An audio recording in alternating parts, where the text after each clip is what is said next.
Navigation. My name is Jenny Pearson. Before we go any further, I'd like to acknowledge the traditional custodians of the land that we're meeting on today and pay respect to elders past, present and emerging. I am coming to you from Enewan land in the Northern Tablelands. As I just said, we are recording today. Today's topic is vulnerability behind the shield of the white coat. Our presenter is Dr. Amita Patel. As per usual, if you have any questions, you can type them into the chat box. But as we're trying to make this as interactive as possible, we would love it if you would just put up your hand in the reaction box. There's a little hand that you can raise, and then you can just say your question. I think that would be really lovely. At the end of the session, if you could fill out the Slido evaluation, I've already put the link in the chat box and I'll add it again at the end. And I think that's all you need from me. I'll hand over to you, Amita. Thanks, Jenny. Good morning, everyone. And I'm coming from Darkinjin land on Lake Macquarie, or Lake Awaba, as it's now called, and pay my respects to the traditional owners of this land. So look, I thought today we just have a conversation. There are no slides, no PowerPoint. I know some of you might be visual learners, but hopefully just seeing each other and having a chat is enough. We've got half an hour and just a few ideas to go through. Some of it is similar to what we heard at the GP long lunch a couple of weeks ago. Some of it might be new to you, and please just, put up your hands, ask a question, jump in. Don't keep yourself muted. So I guess we all would appreciate that we wear personas to be doctors, all right? So we put on our work selves, we put on our makeup and our professional dress, and off we go to work looking fabulous and ready to be wise and clever and competent and switched on. There's Georgia's ready to go for the day. In the good old days, or the good old bad days, we actually wore white coats. And when I worked in Qatar recently and in the American hospital system, they still do. Medical students wear short white coats. And when I was a student, that's what we had at Sydney Uni. Medical students wore short white coats and real doctors wore long white coats. So this hierarchy was built in, established from the very beginning, all right? So not only do you have a white coat that identifies you as somehow special, but there was a hierarchy built into the culture from the very time you're a trainee. Gordon, you're laughing. You remember those days. So we grow up and, in some cultures it was that you couldn't challenge the consultants, you couldn't challenge the specialists. And in some places it still is the case, the culture of the nurses challenging the doctors. So you sort of have this air of authority. And I think the danger of it is that, yes, this expectation that we are wise and competent and caring all of the time is okay, and that is a professional persona that you work towards developing. But it can lead to this pressure, this incredible pressure to present a front. And we've all done it. I'm sure you've had days when you really don't feel on top of everything, but you have to put on that hat to go to work, and you might leave behind the marital separation you're going through, the diagnosis of type 1 diabetes you've just been given, whatever it might be going on in your life, you've got to put that to one side and focus on the job. And we're all very, very good at doing that, I suspect. But what happens, when you're not? Because you bring your work self to work.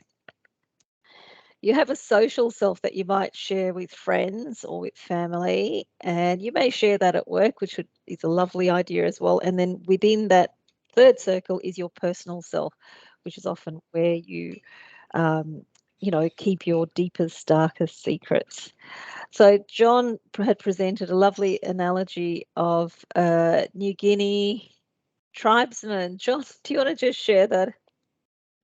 Well, I have to say it's not original. I think I'm not quite sure where I think I was a university lecturer or something, but many years ago. But the concept was that in New Guinea, tribes people, if they go to war, they have a big shield that they hold in front of them with their spear, and on the shield is a ferocious looking bloke or lady with big muscles and teeth emerging and blood smeared across their chest and enough to strike fear into the most of us. But behind the shield is a little tremulous warrior who's hoping he can get home in time to have dinner. So, and perhaps in a less dramatic way, that's a little bit of what we do. I mean, we have the shield, or we have some sort of persona, and behind that persona is something that's a bit truer. And I think the gap that exists between the degree of the gap that exists between the shield and the person behind it is, in a rough way, a measurement of the vulnerability of the person. So if there's not much gap, well, probably the person's going to be pretty comfortable. In so doing, I'm not entirely arguing that there should be no shield. I think there are some arguments for these slightly different personas, and I could talk to that at another time. But at its extreme end, it's an uncomfortable and psychologically risky process. Thanks, John. That's a really good point about the gap in the shield, right? And I'm sure you've all heard the phrase imposter syndrome. And if you're an intern on your first day of your surgical rotation, you might not be feeling like that gap in that shield might be quite big.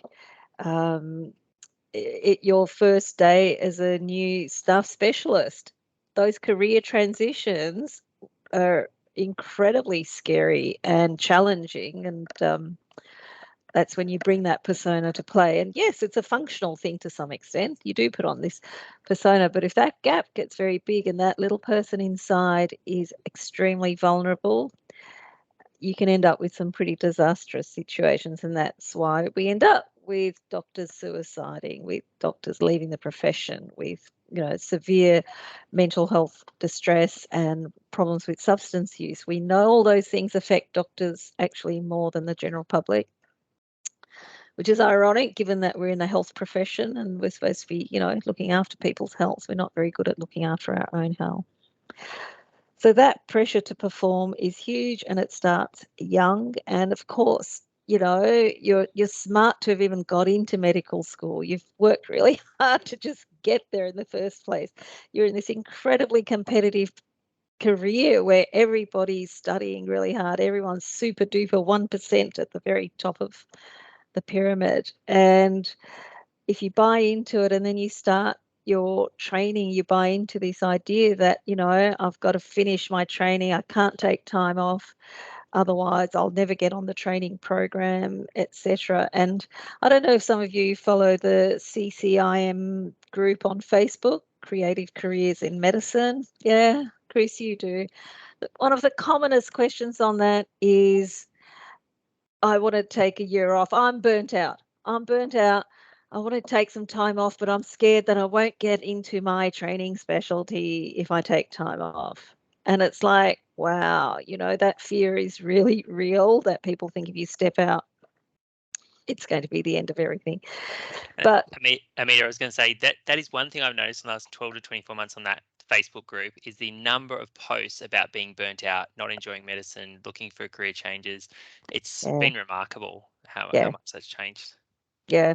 Look, Chris, I completely agree with you. And I think it's a combination of factors of COVID, of incredible work hours, of workforce shortages. And so now we're seeing that whole trickle-down effect, including receptionists. I was talking to a practice receptionist the other day, and she was like, I'm exhausted. I can't do it. I've had people yelling at me because I can't fit them in. And, can't get an appointment for 2 weeks, and then they're yelling at me. And she said, I don't know how much longer I can do this. Now, this was a general practice receptionist.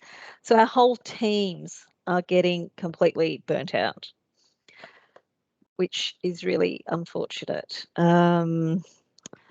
Talking about it, so too, Amita, I wonder so too how much of that comes down to a systems issue as well too, because sometimes okay, if we do actually restructure the way we actually book our appointments, some staff members like a reception team can actually be better looked after and may not actually feel as burnt out. Same as so too with our doctors as well too, if our own appointments as well, if we can actually rejig it in a way that's more kind to the actual practitioner, I wonder if that may be a better way of doing it. That's a fantastic suggestion, Gordon. And, I think we forget that we are masters of our own ships, really. And in general practice, particularly, To a certain extent, depending on who you work for. To a certain extent, we forget, you may not be quite so able to change the way you work if you're a hospital resident. But if you're in general practice, often you can. And then, like you said, it's the self-care, but it's also caring for the receptionists and the other people as to that workflow. Depends on the practice you're in as well and what their main sort of values are. So if you find yourself in a place where your values are aligned, it can be incredibly supportive and you work together to keep each other going. But the point Chris was making is the number of comments about people being burnt out and wanting to leave. The other thing is, that it's okay to step out. It is okay to say, no, I'm done. I've done my bit. I'm tired. I want to step out for 6 months or a year. Take a year off. The world's not going to end. If you have a 30 or 40-year career, there might be many transition points where you step out. But it seems that the specialty training is still people are so anxious about getting on that training program. They're still so incredibly competitive. And, these are young people in the prime of their lives. They're also looking at forming partners, finding partners, having children, all of that. And so I think for women doctors, there's an additional layer of complication of stress. I've got a 25-year-old daughter at the moment who's just started first year med, and she's got a partner. She's thinking about children, and she's like, oh, where am I going to have children and all of this? And I'm like, well, I don't know. It's not easy, right? And most of us are not the super mums that can pop out 5 kids and be a cardiothoracic surgeon and write PhD papers. We're not that person. So we set pretty high expectations for ourselves. Juggling all those balls.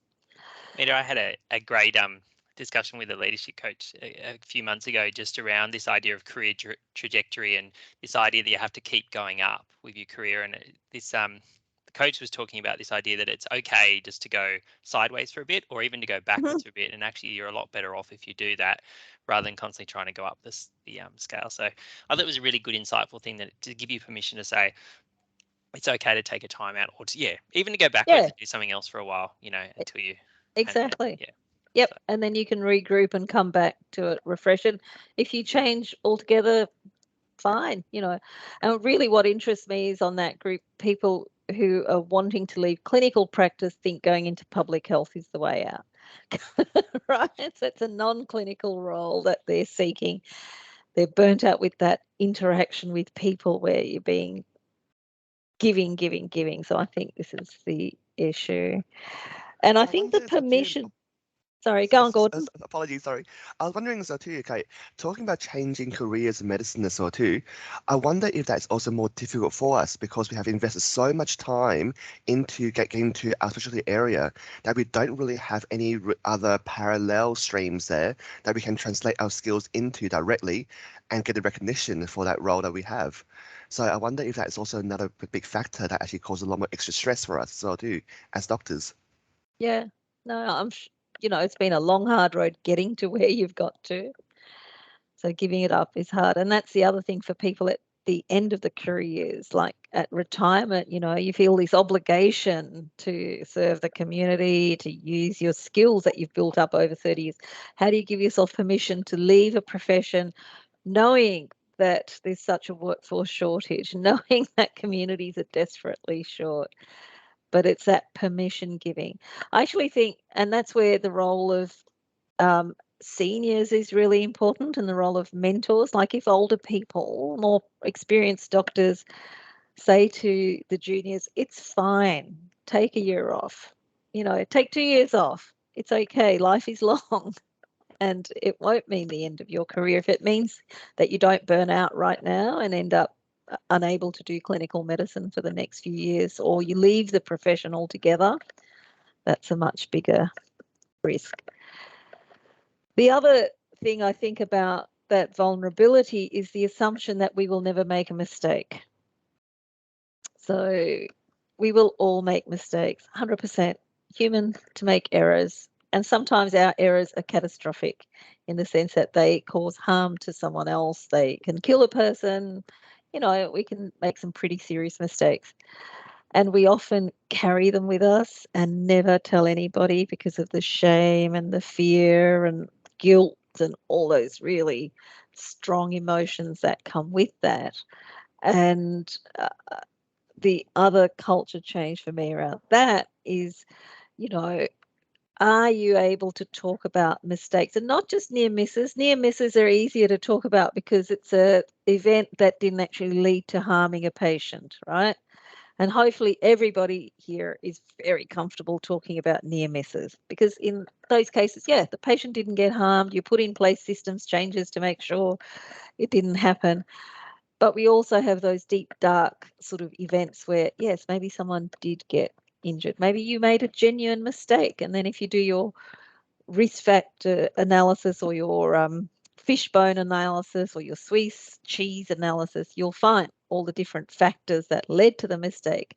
Doesn't mean you're a bad doctor. Doesn't mean you're a failure. Doesn't mean that your 10 years of education were completely useless. It just means you're human.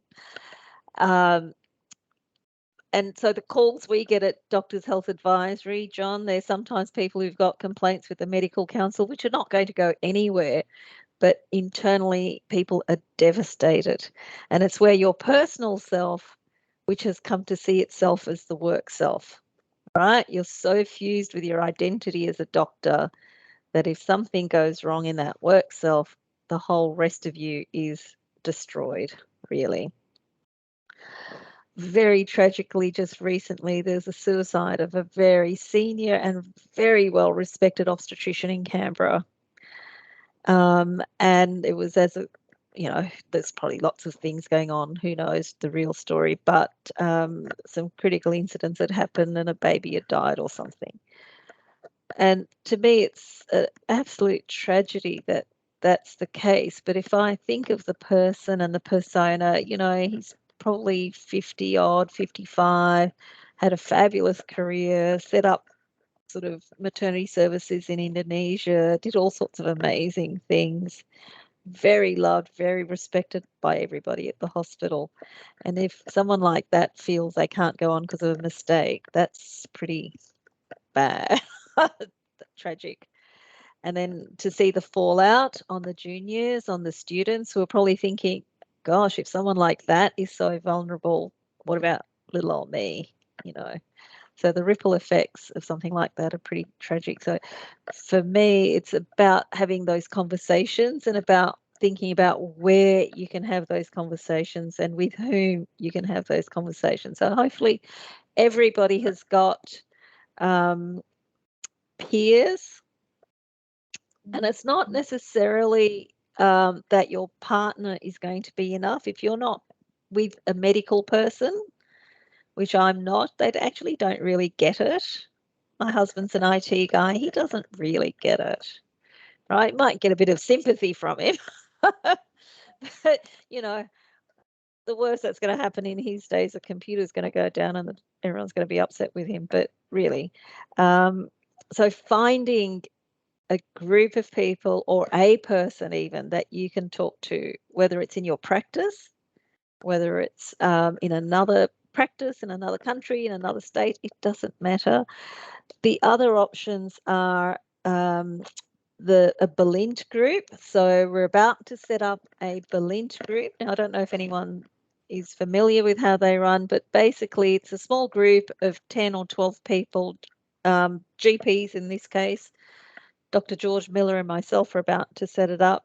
And you sit together in a group, and two people, one after the other, will present a case with a patient that's troubled them somehow. It could be anything. Could be an interpersonal thing, could be a diagnostic dilemma, could be, complex traumatic case, could be a mistake, could be anything. And then the other doctors in the group hypothesize about what it must have felt like or what they think was going on. It's not about giving advice. It's not about finding solutions. It's not about being judgmental, but it's just sharing that. And it's actually been shown to really help sustain doctors and to improve your clinical skills as well. So it's a very, I think, a very structured, very safe way of clinical debriefing, if you like. John, I think you'd mentioned in your talk that your practice has a near-miss register or an incident register. Yeah, we do. And the point I made at that meeting was that I think it's a kind of rough reflection on how safe the environment is. Where there's no near-miss register. I mean, there's all sorts of reasons to not have one, but if there is one and people are happy to front up and say this is what happened and discuss it, that I think is a good marker of general safety around the place. But as you say, it's not just near misses. There's not just I gave an over 65 vaccine to an under 65 person. It's the bullseyes, and certainly I've had plenty of bullseyes over my career, and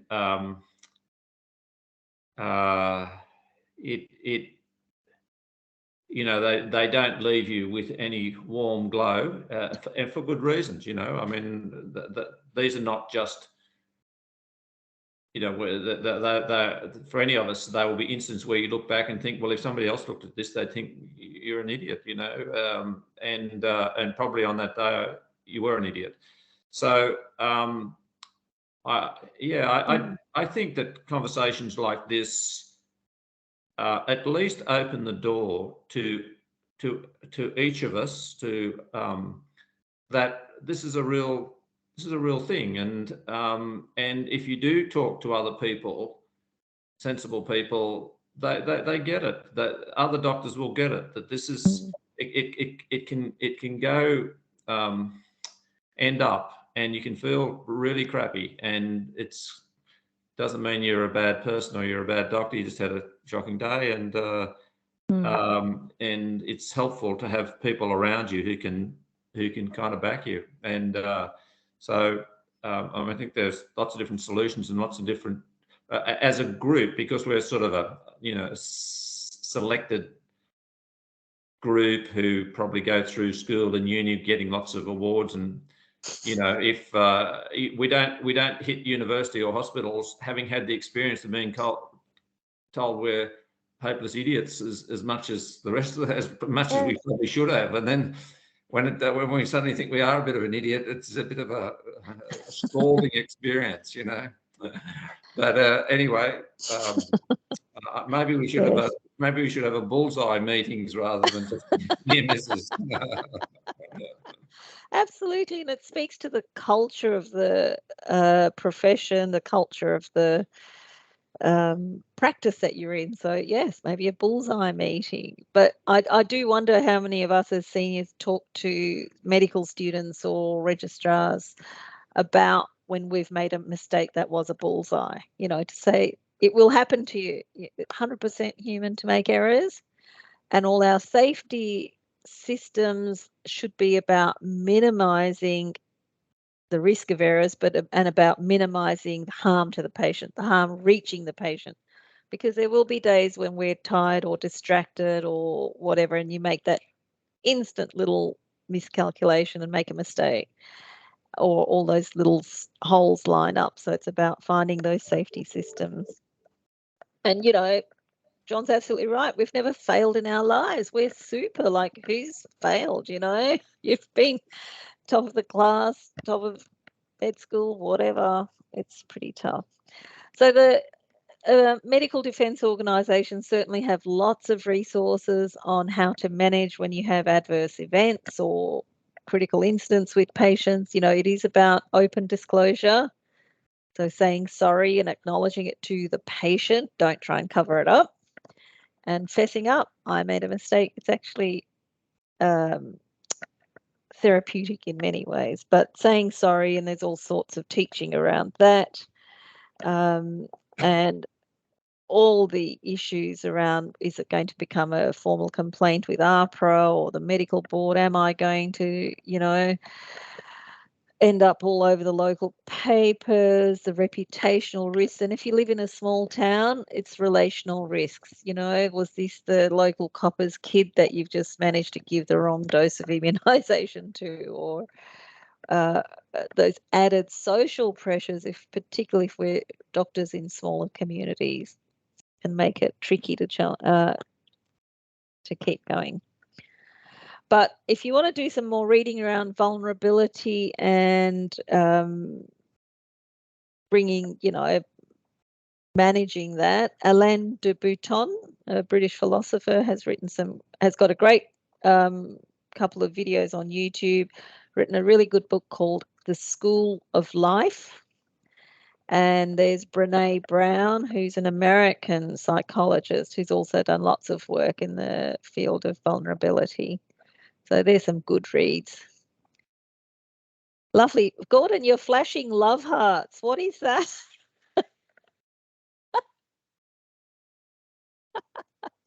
Must be a good breakfast. I love Brené Brown. So I think she's absolutely amazing, and she puts it into a very easy way for the kind of greater community to understand the importance of vulnerable and the importance of actually her work investigating shame and actually and inadequacies in ourselves that way. She's actually got one of her talks that she actually gave over in the US. I think it was down in Texas. I think it was on Netflix. So if you want to check it out, it's about an hour long. It's available free on Netflix. Yeah. And TED Talks. I think that Houston Talks, the TED Talk, TEDx Talk. So have a look at her if you're interested in the topic. But I think it speaks a lot to us and to, you know, those strong emotions that we do feel when we make mistakes and about how to manage them. So, yes, let's put on our white coats and head off to work in half an hour. I think that's the end of the talk, unless anyone's got any comments or wants to make any comments. Oh, sure. Yeah, go on, Kelly. I was just going to say, personally, I'm very nervous for when I think one of these multiple everyday mental health consults I'm getting, when one of them might go wrong. I know it probably will happen. I'm told it's going to happen at some point. And I'm doing my best, but there's so many people that are in so much distress. And I think trying to work out which ones to really be worried about, which ones are kind of just sort of testing themselves or their families, and then which one I like, no, this is serious. So I don't want it to happen. I'm just preparing myself that at some point in my career it might be something I need to deal with. So a good point. And, you know, we're not infallible. We're not mind readers either. So it is an absolute challenge in general practice. And if you do a lot of mental health, you know, I think you do what you can do. So you make sure you're skilled enough to, you know, take a decent history. You keep good notes. Make sure you've documented things, because that's your defense, really. And then when you can go back and look through it and go, well, I did the right things. There was nothing I would have done differently. There was nothing more I could have done. It's okay. You know, shit's going to happen. But if you've, been competent, document it. Yeah. John? I was just going to say that the psychologist at our practice, who's an experienced psychologist, had a talk to us, and we talked to her about how does she do this every day, you know, day after day, dealing with people who are distraught. And she's a really good psychologist and a lovely person. And she said something that kind of surprised me, but I found reassuring. She said that in her mind, she has this perspex barrier between her and the patient. She engages them, she expresses empathy, she tries to carry them through drama, but ultimately, she said, that she knows that she lives on one side of that perspex barrier, and the patient and their often tragic, difficult life is on another side of that perspex barrier, and it's not her job to cross that barrier, you know. And I kind of found that rather reassuring. That, I mean, I guess it was just one way of saying, look, I don't own your problem. I'm doing what I can, and I'm trying to do it in a professional and competent way. But in the end, I'm on this side of the barrier. And anyway, that's I found that helpful. Good luck. Karen? Good morning, Kelly. I'm sure you're doing a fantastic job. Like John, I think the important thing, and this is from experience in situations a couple of times in my career, and one perhaps more recently during COVID, was that the care that you give, you give well, but you can't absorb everybody's problems, as John has said. And I think experience helps you realise that you do hang it up as the patient leaves, if you can. You allow that person to exit your room, and you might think about them, but you don't have to 100%, it's not about helping them, because you've already helped them. You've listened, you've probably arranged lots, they might not have attended, whatever has happened. But these people actually have their own lives, and you've assisted them to listen to their woes. And unfortunately, there can be tragedy, and people do unfortunately do things that they probably will regret if they live through it. And we've got to learn, I think, as we go through, that we will face those kind of tragedies, that people will do things that no matter how hard we tried, that will happen. And more recently, as I said, during the first year of COVID, one of my young patients who I had delivered as a baby took her own life, and maybe tragically, felt that she was pushed to do so. But no matter what we could have done, I think we did everything. And I think what happened for me that night was that the police rang me, pretty much to assist the family in the tragedy, to go and sit with them whilst they searched for their daughter. And it really brought home to me, my husband and I had actually shared a bottle of wine that night, so I couldn't drive. And yet I was sort of in two minds: how do I get to this person's home? Should I ask the police to come get me, because I was actually perhaps, I had been drinking too much. And sitting with the family was tragic. It was very hard and sad. And for me, it was sad as well. But I realised, and I think probably years down the track in my career, that I did okay with that, because it was a shared experience.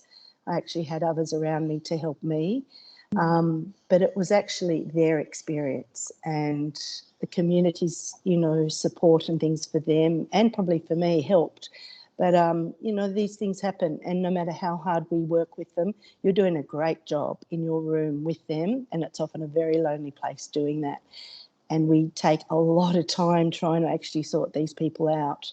So try not to take too much time, is my suggestion.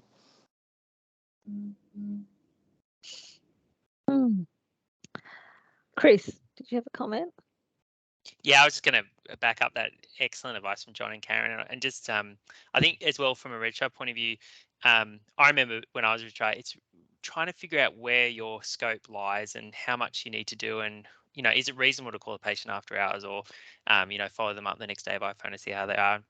Just trying to figure out what would a reasonable GP do. And I think I just encourage you to talk to your supervisor as well. Don't feel worried to ask about this stuff. And even now, like after you've been doing it for a while, there's still situations where having a chat to a colleague or a mentor is helpful, just because every case is different, and just trying to figure out what's reasonable is quite tricky. So talk to other people, get feedback, don't do it by yourself. So. Thank you. Yeah, I think that's a take-home message, isn't it? It is isolating. You're on your own in that room for most of the day. but there are people around you. Got to find them. Can I just say, I know we're over time, so I'll be really brief, but one thing that really helps me is this concept of a parallel life. And medicine, general practice, any sort of medicine can be overwhelming. There is no bottom to it. And the better you are at it, the more you're asked to do. And you could do medicine 26 hours a day. You can go to committees, you can write papers, you can teach medical student, registrar, whatever, but you just go nuts. And one thing that helps survive is, I reckon at 4:30, I want to be thinking about, this is a bit bad to say, I hope you don't come to see me as the patient at 4:45, but I don't want to be thinking about that patient. I want to be thinking about, in 40 minutes from now, I'm going to be going for a run, or I'm going to be coaching the netball team, or I've got to get down because my guitar practice is hopes. I don't care what it is, but some other thing that just drag, and not I want to rush off because I want to go to another medical committee, something totally different. And my friends of mine who I most admire, they have really rich parallel lives. They're great doctors, but they're bloody good sailors, or they're good long distance runners, or they coach netball or whatever. So anyway, that's my final thing. I'll just have a second life. So boundaries. So it's about boundaries for your work, and that there is another self beyond your work self. Remember that little self. Great. Thank you all for a fabulous chat this morning. That was really good. Georgia, over to you, I think. Yes, and look, so we've still got plenty of time left, and that's what I love about this group too, is just the experiences and the tips. I'm always learning something new, and I love that perspex screen. I really like that. So you certainly can be there for your patients, but yeah, you've got that boundary setting as well. So no, that's a great analogy, John. So I'm gonna steal that one too. But yeah, just for the last few minutes, we just want to talk about, I suppose, moving forward, because this has been such a great group. But the funding does end at the end of this month, which is tomorrow. But we'd like to keep it going in some capacity. But all you guys are key members of the vertical integration pilot, and we'd love to make it, a vertical integration project. So keep it going. Especially with the morning sessions and then perhaps GP Club as well. But I suppose moving forward, it was more feedback from you guys, because to be able to keep it going, we need you to help with sessions and help bring along more doctors. We can still have it count as small group learning as well that Jenny's set up. So, which will be more important next year when we need to gather our points again, our CPD points. But yeah, happy to hear from you about how you found the sessions and what capacity we continue it next year. So are we happy with with morning sessions every 2 weeks? Do we make it once a month? It's going to be hard to find a time that suits everybody, of course. We have had some sessions that have been really popular topics that we have actually made into evening sessions. So would love to hear from you what you'd like to see moving forward, because it would be great to keep these sessions continuing in the future. Yeah, thanks, Georgia. Just going back to the points, this will be accredited as peer group learning, and it's perfect example of peer group learning. And every fortnight, we've had the Slido link up, so and you've all been filling it in, which is great. So please fill it in. And I would just love a few comments. This will be classed as a review meeting as far as RACGP are concerned.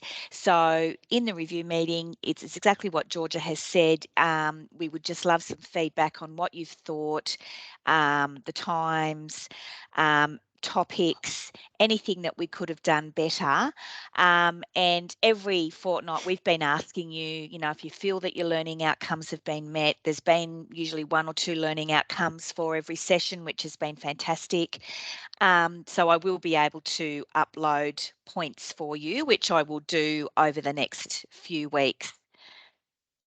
I think the morning session's been nice. I would have liked to have seen more registrars and medical students attend, although I'm sure that they're very busy and it's just hard to I think once they've come, they would have really enjoyed it. So that's something you could talk to your colleagues about.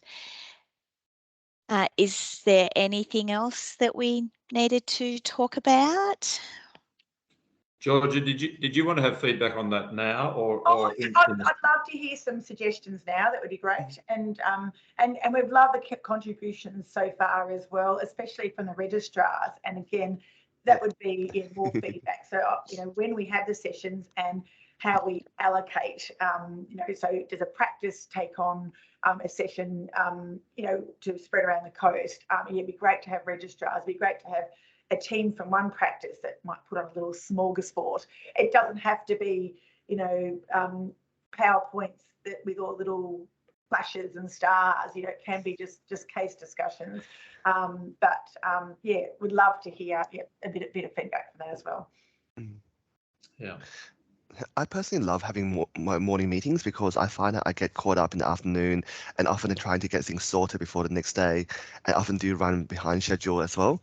So morning meetings themselves tend to be the most protected time I find for us to catch up as well.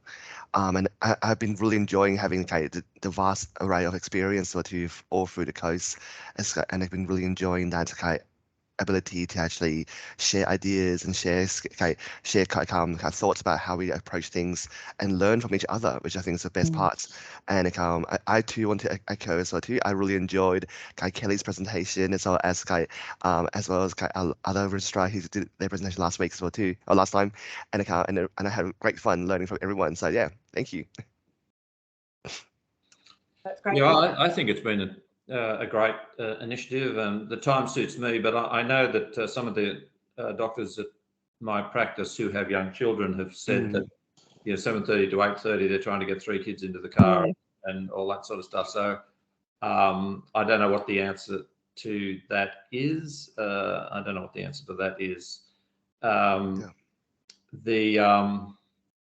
One thing I suppose it may go completely against what we are trying to achieve, and so I'm quite happy to be shouted down on this, but I wonder whether periodically we should involve a specialist in some area to talk to us. I know that's a very traditional way of doing it. The great god of dermatology comes and tells us all what to do, and maybe we're trying to steer right away from that. It may have some appeal to registrars and residents. They may, and medical students, for not very good reasons, they may see that as a more traditional, legitimate, who wants to listen to some frail elderly general practitioner from Point Clare when you can listen to I do. dermatologist. So, I think it's a good point, John. I think you can mix it in as long as it's a Central Coast specialist. And I think it's got that link and the collegiality and all that sort of stuff. So I suppose some of the attraction is if we do get more medical students and residents, is more to have that GP face, because they don't get much exposure to general practice. So it's more to make us look attractive as well. Yeah, but I think if you can show how we work together, like if you get a local specialist who make it a bit more case-based, involve the GPs in the presentation, and so it's not like, oh, this is the study on this rat in how you looked at the transport or whatever. Like it's more about how do we make this work on the coast, like someone like Damon, pediatrician or something like that works well with GPs. And I mean, you wouldn't do everything. I mean, there are young specialists, plenty of specialists around.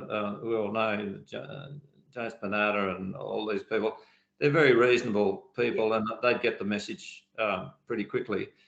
And the other resource might be people who we interface with. So, accident and emergency, mental health services. Not necessarily telling us this is how you treat acute asthma, but look, this is how we want you. What are your issues? How's that difficult for you? This is what really works well for us. And often there's portals and services available that are just sitting there waiting to be used. That kind of think, gee, I didn't know about that. So but ultimately, I think the idea of GPs teaching and registrars and medical students, we're all teaching each other. I entirely accept that should be the core of the thing, but maybe as an occasional add-on, some of these other folk would be good. Yeah, no, they're great ideas. And Kelly, you had a question as well, sorry. I was just going to quickly say 2 quick points. The first being that I know some of the GP registrars feel a little bit anxious about even requesting like half an hour to do this. So maybe if it was mentioned to the supervisors that this was part of our teaching, and even encourage them to present one time in one of their terms or even in their whole GP training session, it might be useful just to make it a little bit less awkward for them. And just really quickly, secondly, I attended a pain course, you could say, a couple of Saturdays ago, and briefly discussed privately with one of the surgeons, and he said he would be more than happy to present at something like this. And the reason I asked him was that it just broke down lower back pain so well, and I thought it would be really good for the GP registrars like myself who those back pains come in and you're like, oh, not another one that's going to ask for an image. So yeah, he did a really good presentation, and it was so simplified, and he said he'd be more than happy. So I got his email, so I'm sure I can pass that on if you're interested. Yep. Yeah, if you can email that through, Kelly, that'd be great. Will do. Yeah, Okay, that's right. great. Next time. Yeah, it was really and good. in terms of the teaching, so definitely, so when we first initiated this program, it was definitely some information went out around that it can be part of in-practice teaching. It might be that I need to email the supervisors direct, because I email the registrars to say, hey, this is on, but I haven't emailed the supervisors from me. We've just sent it out by the PHN. So I can email the supervisor and say, if you get involved, this can be the only thing. It's good for it to be part of teaching as long as there's still that at least once a month one-on-one teaching, which it would be. This is only fortnightly anyway. So, but yeah, no, the idea is that we definitely integrate this, get practices involved so that it can take a bit of the load off the supervisors. Karen, you've got your hand up. I have. I guess, this has been a really helpful series for me. I'm not sure whether you all are aware that we started up in the PHN, the ECHO sessions, ECHO. So when you were saying, John, about interacting with a specialist, they've predominantly been doctors from the Hunter, New England area. But what they are is that it really did come to fruition, I think, more, in lockdown in 2020, and looking at attending a live session with a specialist, presenting cases from, and usually being a collaborative group with both GP, specialist, and often somebody like either a registrar or a medical student actually as part of the coordinating panel. And then you bring the cases to that session. You present that, and from that, it's a learning program. The specialist actually assists the GPs in finding answers. So usually there's a few cases. There's one on tonight, I just noticed, which is on diabetes. Really useful if you go and have a look at how ECHO started. I think it was actually in Africa, and just a really interesting interactive way of using Zoom and virtual. So those kind of sessions are already being run, and I think it'd be really good to probably bring one onto the coast anyway. I've been talking about that, to look at that.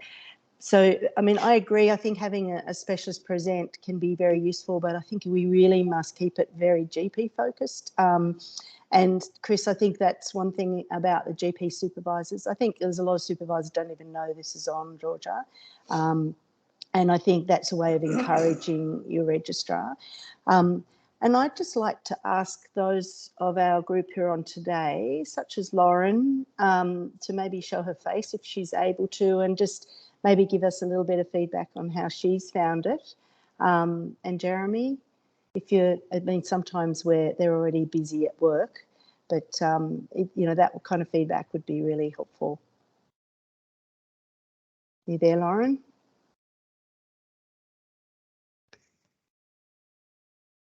She's probably in another session. The other thing I was just going to say is that Georgia and I were invited along to a mentoring peer group with young doctors from Gosford and Wyong, female doctors who just wanted to sit around and assist and hear from, I guess, more experienced GPs. And it was really insightful for me. But it did make me realise too what little I knew about them and what little I knew about how hard it is now to compete to get into training. And even in GP training, I didn't even realise you had to sit an exam to actually even be heard, to want to do training. So it'd be terrific, I think, to go to that young group of residents who are looking at, do they go to physicians training? Are they going to be an anaesthetist? They're going to be a GP? Because this kind of, we talked about very much, they were all saying that some kind of work within general practice, which was the group that you used to do, Georgia, the Triple P program, whatever it was. Yeah. You know, how valuable that is so that they get insight into general practice. And I think this kind of forum shows how important it is. Lauren, hello. Sorry, I was brushing my teeth. Oh, No one needed to see that. You're like everyone's asking for you. And I do think some of the Zoom ones are quite handy because you can do that, get ready at the same time and still listen and join along in the morning. She look amazing. I'm just really interested in just hearing from you as a GP1 as to how whether something like this is useful. Or do you think your colleagues would benefit from it if we could, more widely distribute the interest? Yeah, I've definitely found it very useful as well, and I think it had such a broad range of topics too, and good to hear from some of the other registrars on specific topics, and then some of the other GPs with lots of experience, and whether it's a specific medical topic or more around the near misses and open disclosure and all that kind of thing, which I think we often don't learn about as much, and definitely learning through people's personal experiences and cases has been really helpful. I think some of the other registrars probably don't know about it. I know at least a few of us have joined each time. And then I think some people probably, some of the others have said they struggle in the morning just if they've got kids or do start earlier. We might have to have a bring a friend week. Yeah. Thanks, Lauren. I didn't mean to put you on the spot, but I just thought it would be good, and sometimes just showing your face so that everybody actually knows who we are, it can be really helpful. But I agree, having your breakfast off screen is very good, and still listening and learning is such a great idea. Yeah. No, that's some great ideas, and definitely it's been a great group. And we got one more from Marguerite. Hey, Marguerite. Yes, I was just going to chime in and say, amongst the advisory committee for this, we have been talking about just taking a little winter recess and coming back with sessions for the end of the year, but pre-planning those, say, 6 or 8 sessions, if people can contribute ideas, and then we'll put out the one flyer and then really promote that those sessions will be running for August to November sort of time frame. That's the idea, to continue it this year rather than wait till next year. So all ideas and dobbing in your mates as presenters back to Georgia or Chris would be good. Yeah. So we'll collate all those ideas, and yes, whether we email the core group that's here today, and we can share ideas and hopefully get together a little bit of a program and go from there. But so make sure you put all your feedback in the Slido, and we'll bring all the ideas together, and we'll hopefully be back in August again. And the only other thing I was just thinking that might be a barrier for some of the registrars is the registration process, and just thinking about how, I don't know from everyone else's perspective, so I guess we've got a couple of different options where you can register at the start for the whole series versus you register for each different morning session. I guess I'm just wondering, so if someone comes in, someone misses that initial flyer or an email, how do they get involved? So I think just thinking about that, the logistics of that, and I just wonder, because obviously it's good to register for each one so we know how many numbers, but yeah, so I'm just not sure. That's the part. I'd be interested in people's thoughts about how the registration process has been and if there could be any improvements to that or what would be easier. Chris, we could to encourage... Sorry, Jenny. You go. Go, Karen. Okay. I was just going to say we could use... Over to you. We could use Eventbrite for people to register, which means they would register for each session. The beauty of that is that they get an automatic reminder. Yeah. So they'll get an email 48 hours out, and then the day before reminding them that that session is on, which I think, and it just happens. I don't have to do anything. So that'd be a great idea actually, because Eventbrite wise will also actually log it on your calendar and therefore instantaneously remind you that way too. Yeah, and I think I've had a couple of registrars just mention to me they were worried if they couldn't come to all the sessions that they shouldn't really come along, which I was like, no, just even if you can come to one, that's great. So I think obviously we want to get a consistent group and continuity and stuff because everyone gets to know each other. But yeah, even if we can encourage those registrars who could only make one or two, or GPs or medical students. Chris, is the platform of GP Prime, I think the registrars are all linked into their daily. And I mean, Lauren, is that a good platform for your education to have access to that? I mean, is that something that we could interlink with there? I'd have zero chance of that. Oh, really? I think okay. The IT guys, because of transition coming up, if I requested that, it would be very low on the priority list right now. Yeah. So I can, even though I think it's a great idea and it should all be linked in, I think I've got Buckley's getting everything across the line. Shame. Okay. So yeah, because we're trying to get G Prime to go across to the college next year, so they're very distracted with that at the moment. So. I think the other bit is it's nice to have this mix of clinical stuff, where there's a talk on rashes and this sort of more holistic personal stuff. Probably the bulk of it is going to be clinical, and I think that's appropriate.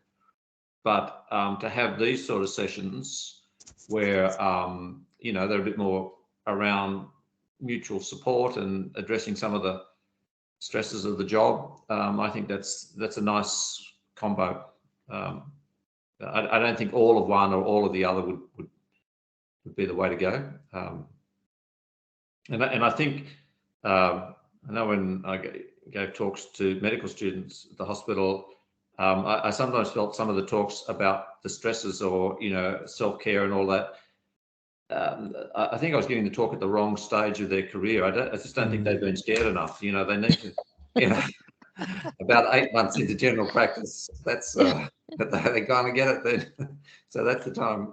So I wasn't too surprised that when I used to give those talks, I don't think there's a lot of engagement, and especially the blokes who turned up in their surgical gear with their stethoscope swung around their neck, and as soon as they knew it was going to be about feelings, you could see this stretching and checking of the phone, and I kind of knew where I was. The ladies were a bit more engaged, but the blokes were pretty hopeless. Isn't there an idea as well too? Jenny, do we actually have a PHN Facebook group available at the present moment? Because I wonder if that could be actually a good way to actually reach a lot of the doctors in the area and be able to actually get the word out and be able to have the reminders, announcements along the way. Would that be something we can do? Absolutely. There is a Central Coast Facebook group. Mel Wilkinson looks after it, so that's something we could definitely do. I've got a New England one, and I only put education, and I do know it comes up in your notifications, so it is a good reminder. And there's also a Central Coast GP Association Facebook group, and I'll put a lot of things on that as well. So, but a few extra avenues out there as well. So as well as I've been known to stalk some of the medical students and residents and send messages to put on their Facebook pages, but it's still really hard to get that engagement. So I suppose that word of mouth is really good as well. So I like the idea of a bring a friend. Yeah. And the other idea I have as well too, because since we are considering doing a session every 2 weeks, maybe would it be actually an idea to actually have one as a morning session, one as an evening session, and if we get the best of both worlds that way? So that's an idea as well. You've got to think of how can we keep the momentum going, but that's another option. So please write that in the slido and we'll work out, because I know for me mornings are good because I'm too much in the afternoons, and I like the idea of routine. But then that might be an opportunity for those that can't attend in the morning to still have a session. I suppose it's just once a month for a morning and once a month for an afternoon. So yeah, would love to hear your feedback as well, everybody, if that's something that would work for you. I think it's a good idea. The only thing I would say to that is people will, it's when it's alternating, sometimes you forget whether it's morning or afternoon. And Yeah. so, but I Yeah. agree, for access, it would make sense. It's just trying to, get the routine.